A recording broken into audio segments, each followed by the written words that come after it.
Welcome to another episode of the brand called You, a podcast and podcast show that brings you leadership lessons, knowledge, experience, and wisdom from thousands of successful individuals from around the world.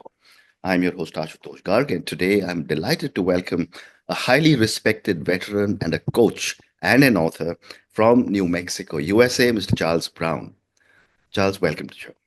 Thank you very much. I'm honored to be here. Thank you. Charles went from a nuclear submarine to a boardroom.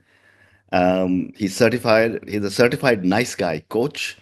He's an author of a book titled The Pursuit of Identity and Purpose. His lead coaching program, LEAD stands for Leadership Excellence and Development, is designed for emerging executives, entrepreneurs, and leaders navigating high stake transitions. So, Charles, my first question, from a nuclear submarine to a boardroom, can you walk us through your journey and what were some of the pivotal points?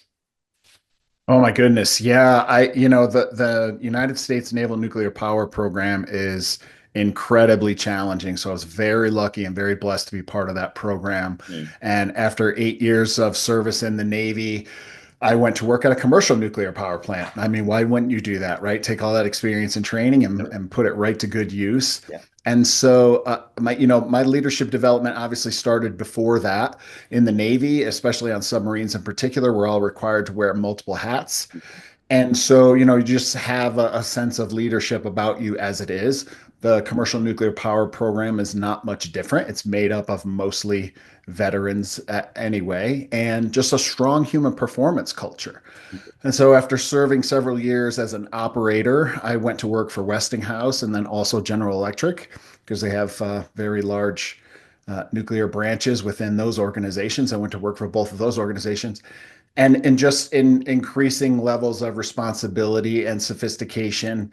Again, just wonderful organizations. Their training, their development were absolutely incredible. And if you want something and you put forth the effort and the initiative, organizations like that are very happy and very willing to help you develop and do that. Mm. Thank you. Great response. And what drew you to leadership coaching after a high stakes career in the military and the corporate world? Yeah, well, it's partly my own mentors obviously were very influential and very inspirational to me. A lot of my success, of course, I owe to them. They recognized potential in me. They challenged me. They again recognized that ambition and that initiative in me, and they created the opportunities for me to exercise that. So, it just seems very natural to pay it forward by paying it back. I wanted Correct. to emulate them. I wanted to Correct. model their behavior because it was so successful for me that Mm. obviously it's just kind of a natural transition then to look for people to help develop Mm. and Thank drag you. with you. Yeah, and that's great motivation to give back. Charles, my next question is, what does executive presence mean in a high stakes environment, and how can one develop it authentically? Yeah. So authenticity is a big, I mean, it's one of my favorite words. I think it's one of the most beautiful words in the language, to be honest with you. Yeah. Big part of my personal journey was wrapped up in authenticity, hence the book, Identity, Purpose. A lot of that has to do with authenticity. And so becoming authentic leader really started as becoming an authentic human and figuring out what my values were, what my needs were, recognizing what makes me different than my peers, Mm. and then leaning into that. And so I think authentic and powerful leadership is really about recognizing that in your direct reports, in your colleagues, and creating an environment for them to lean into their strengths and lead into Right. their authenticity. Right. Well said. The other thing that I wanted to get your perspective was that what, in your view, are some of the common misconceptions leaders have about high stakes performance? Oh And my why is it goodness. that, I've seen a lot of leaders saying my teams don't perform, and I've said, does that apply to you? He said, they say, no, I'm the boss.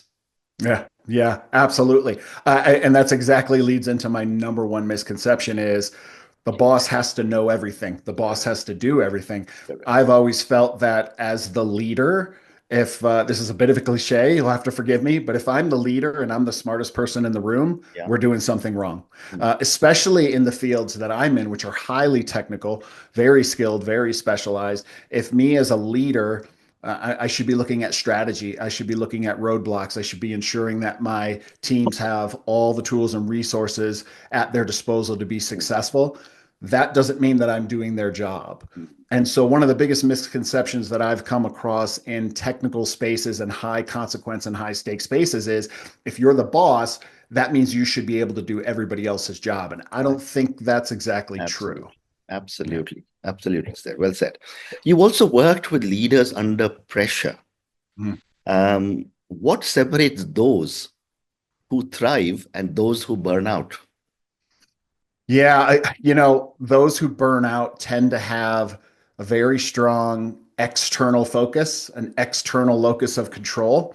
They burn out because they go to work every day with this idea that they have to prove themselves, that yesterday is gone and now I have to do it even harder today and do it more today. They have that idea that they have to do it all themselves. They have this idea that they have to prove themselves every day. Mm, Those of us who are really successful in high stakes and high consequence, the way that we have sustainability in that space is we lean on each other. We recognize, again, what our strengths and weaknesses are. We play in those positions and we look to create teams mm, who together have this sustainability and have a scalable nature about them. mm, mm. And how would you help someone who is heading towards a burnout? Mm. Yeah, burnout's a tough one. And I mean, obviously there's coaches out there and there's plenty of books out there that focus specifically on that. But the nature of the burnout is kind of what is really important for you to recognize. And for me, myself, the closest I ever came to approaching burnout was being in an organization where I was undervalued. Mm, So I never really had problems with my own internal governor, my own internal compass, but I did have some reassignments, right? And a little bit of change of command, if you will. And I ended up in organizations where I was undervalued. mm, My skills, what I brought to the team was just not respected and not valued. And that led me toward burnout. Now, luckily, I have a lot of training in this space because yeah. of the coaching that I do, and I was able to recognize it quickly and adjust by getting out of that organization. Not everybody has that opportunity. Believe it or not, some of my advice in that space is this may feel really counterintuitive and very counterproductive and definitely against the grain, but you've got to get a little bit selfish.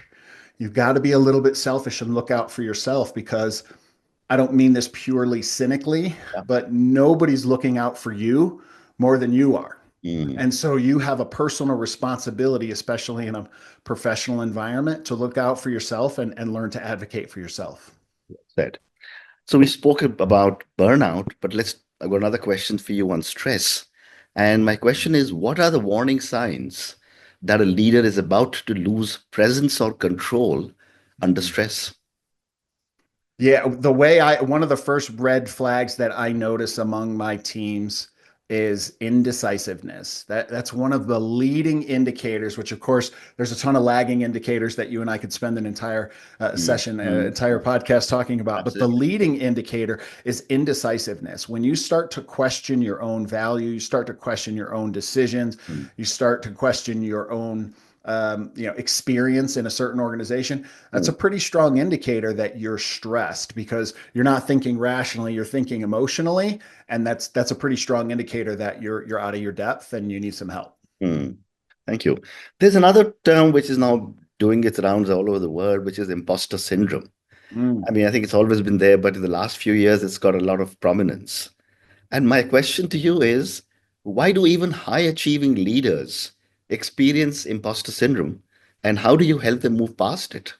Oh my goodness. I'm gonna recycle and I'm gonna rewarm something that I already talked about very briefly, Hmm. which is your locus of control.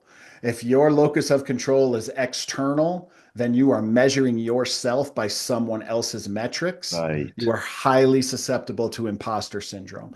If instead you develop a growth mindset and an internal locus of control, even when you don't know what you're doing, you're still comfortable enough to say, hey, can I get some help over here? This Mm, isn't exactly what I thought it was yeah. going to be, and I really want some subject matter expertise from my colleagues and from Mm, my team. Will someone help me? When you have a strong internal locus of control and a yeah. strong growth mindset, that's just part of doing business. Correct. That's the daily routine. Yes, sir. Very interesting. Very interesting. You know, it's amazing how often we all go through this imposter syndrome. Mm. and you find it difficult to accept it when you're going through it. But some great points for you from you on how to tackle this one. Charles, my next question is how or what are some decision-making traps that you see commonly in executives, and how can they avoid them? Oh my goodness. Yeah, decision making traps. Boy, there's a lot in there. Well, one of the things that one of the first distinctions that I make with my teams and with leaders that I work with is Hmm. recognizing the difference between a critical decision and a non-critical decision. And the way I define a critical decision is probably pretty self-explanatory, but it tends to be an irreversible decision. I can't undo it. Once I ring that bell, it's been rung. So, first and foremost, distinguishing between critical decisions and non critical decisions, because we tend to treat all of our decisions equally, and they're not. It's not fair to do that, not fair to ourselves, not fair to our teams. And certainly, certain decisions should have a higher level of attention than others. So the very first distinction I make is first categorize your decision. Is this going to be irreversible? If we do this, is there no way for us to undo Hmm. it? Hmm. If the answer is no, it's not a critical decision, then as crazy as this sounds, then play with it. Have some fun. Be creative. Recognize that you can make a mistake. You Hmm. can back out of that. You can iterate and you can try another scenario. Hmm. Critical decisions, you take an extra beat. You think about what the outcome could be, what those potential consequences are if you do get it wrong, and you just plan about that. I Hmm. see a lot of executives try to plan for absolutely every scenario, try to come up with every possible contingency. It's really unnecessary and they burn themselves out. Hmm. Well said. I've also met several leaders who, defer decision making, they just say, "This is how it happens here." And I often tell them that, well, you're the boss, make a change. Mm-hmm, So, mm-hmm. I found that is a very simple and easy excuse to get away from decision making. But moving on, how do you teach leaders to trust themselves, especially those coming from a perfectionist or Mr. Nice Guy conditioning? Yeah, absolutely. And this goes to uh, not easy, but very simple principles, which is I don't care who you are in the world, I don't care who you are in your organization. We Mm, need to talk about those non negotiable personal values. We need to talk about your emotional needs profile. Why? I don't want to get into all that mushy stuff. I just need to drive and drive and do and do. Well, you need to understand those things because either you're using them intentionally and you're aware of how they're affecting your decisions and affecting your leadership, mm, or you continue to suppress them and ignore them and you set up all these internal conflicts. One of the most important tools that I found to be a successful leader is to be able to develop trust from your team. mm, And trust stems from consistency. I've had some kind of jerks as leaders and mhm, bosses, but mm, you know what? They were consistent jerks, and I was mm, actually happier working for them because I knew what I was getting into. I knew who they were, rather than someone who had good days and bad days and good days and bad days and good days and bad days. I didn't have a high level of trust in that individual because I really wasn't sure what kind of place they were going to be in when the chips fell. mm. So consistency is so very important. Consistency of character is so very important in building trust in your team. And Yeah. you can't have that if you yourself don't know who you are. Mm. Charles, I love this term, consistent jerks. I think that's something you should actually trademark. It's such a powerful phrase. Wonderful. Thank you. My next question for you is, what role does self-awareness play in building confidence under pressure? Oh my goodness. That's what a great question, right? That's a perfect follow-up for what we were just talking about. And anything you want to learn about public speaking, confidence, self-esteem, owning a room, presence, power, Mm, it all starts with that self-awareness. mm, I'm sure you're more versed than I am in the understanding of how important emotional intelligence is in absolutely. successful leaders and in successful organizations. And emotional intelligence is just another word for self-awareness, Right. understanding how you're going to react in a given situation, understanding how other people might be responding and might be having a completely different experience than you're having, even though they're in the same room. Well said. My next question is, how do behavioral patterns from childhood or early careers impact leadership styles later in life? Oh my goodness. Yeah, I kind of avoided not avoided, but I failed to answer your last question fully when we talk about Mr. Nice Guy syndrome. Yeah. And nice guys are people pleasers. And typically that is developed at a very, very young age because of an inconsistent fulfillment of our own needs. Either they're not met in a judicious manner or our needs aren't met in a consistent manner. We start to develop strategies to Mm, protect us mm, as children. And typically, those strategies are all built around this idea of give to get. If I do this, then mm, they'll like me. If I do this for them, then maybe they'll reciprocate. If you carry that into adulthood and you carry that into your professional career and you carry that into a leadership role, you have a very unstable organization. You have a very fused organization where everybody in that group is kind of on edge, mm, worrying about, did I do enough to earn reciprocation? Did I do enough to get something back? Do I have to do something for some? Is it always give to get? That's just one example of the many ways that we develop young behavioral patterns that absolutely carry forward and extrapolate into a leadership style for mm. certain. Well said. And I want to follow this question up with your early career, which is that how did your experience as a young submarine officer shape your views on pressure, discipline, and executive presence? Yeah. You would think that my military career was very rigid, very disciplined, very serious all the time. And I will tell you, we took our jobs very, very seriously. I Yeah. worked with a lot of extremely professional, very well trained individuals, but we had a lot of fun. I got to be honest with Yeah. you. You can't be under pressure all the time. Peak performance, typically in a flow state, is a cycle. It's a cycle of recovery and struggle and release and then flow and performance. And so you have to have that type of cycle in your life. Mm, And if you don't understand that, you need to start paying attention to those. mm, So a lot of the time, and one of the reasons that I'm still in touch with so many of my veteran colleagues is because we bonded so deeply and so significantly because mm, it wasn't always work. There mm. was a lot of play I and there agree. was a lot of fun. Yeah, Yeah. yeah. And I can understand that. I mean, I grew up in an army household. My father was a very highly decorated brigadier general. And it was, what the impression people have about the military is a lot of discipline, but I could see how much fun they used to have. Yeah. But my next question for you, Charles, is how does understanding one's nervous system help in managing performance under pressure? Oh my goodness. Yeah. Nervous state regulation and nervous state understanding is a huge part of human performance and performing under pressure. So, yes, the nuclear industry, but also the aviation industry, the medical industry, the financial industry, where there's split second decisions being Yeah. made all the time.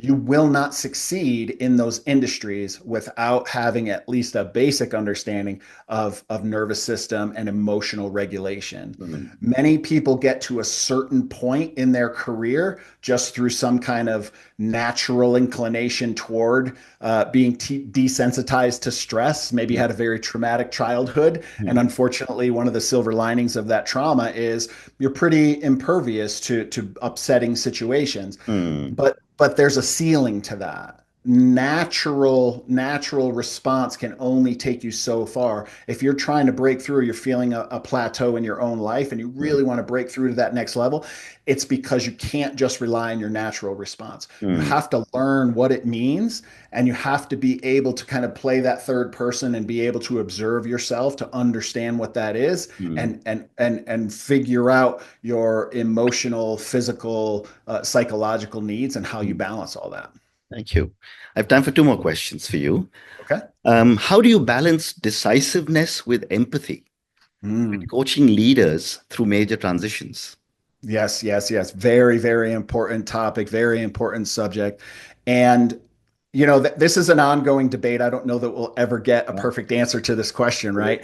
Because ultimately in business, we don't really have the luxury all the time of having a republic, of having a democracy. And frankly, you shouldn't have an organization where everybody gets to weigh in. You know Mm, better than I. You will not get anything done. correct. Finally, after an appropriate amount of time with data gathering and fact gathering and postulating, someone has to make a decision. Mm, And so the empathy piece of that is important. Have I heard from everyone? There's a lot of case studies out there that we can pay attention to, whether it's the Challenger or whether it's other organizations, groups that have had breakthroughs.